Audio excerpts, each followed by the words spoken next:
Сәлеметсіздер ме? Бүгін сіздермен осындай витаминдерге бай, өте дәмді греческий салат жасайтын боламыз. Ол үшін менімен бірге қайталап отырыңыздар. Алдымен көкөністерді жуып тазалап, оларды салат әзірлеуге дайындауды ұмытып кетпеңіз. Бірінші қиярдың екі жағындағы түбіртегін алып тастап, қиярды екіге бөліп, үлкен бөліктермен бөліп тураймыз. Гректердің бұл салатты жасаудағы ең үлкен айырмашылығы, олар көкөністерді турағанда үлкен бөліктерге бөліп турайды. Турап болғаннан кейін бөлек ыдысқа алып тастаңыз. Қызанақтарды да осылай үлкен бөліктерге бөліңіз. Қызанақтардың езіліп кетпеуін қадағалаңыз. Ендігі кезекте жасыл болгар бұрышы.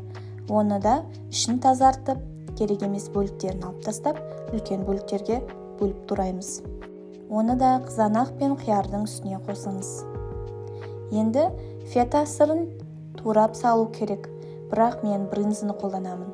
Өзіме солай тәмдірек. Оны осындай үлкен бөліктерге бөліп, бір жаққа алып қойыңыз. Онымен соңында салаттың үстін безендіретін боламыз. Бұл салатта ең маңыздысы соус болып табылады. Оны дайындау үшін оливка майын бір ыдысқа құйып алыңыз.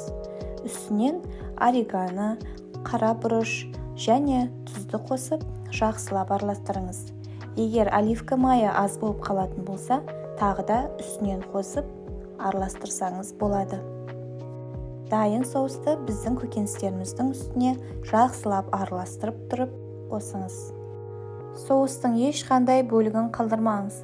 Орегано өте маңызды. Ол асқазанға өте пайдалы. Ас қорыту жүйесіне жақсы әсер етеді. Енді сүйексіз масленыйды екі бөлікке бөліп, осылай көкөністердің үстіне қосамыз. Араластырғанда ең маңыздысы көкөністердің езіліп кетпеуін қадағалаңыз.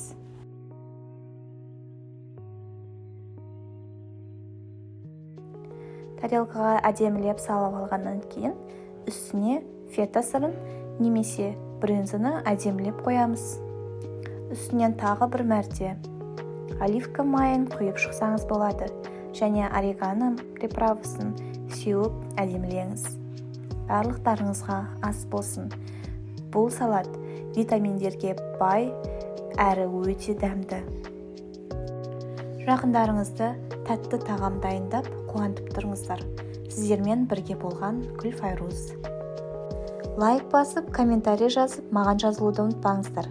Қолдауларыңыз үшін рахмет.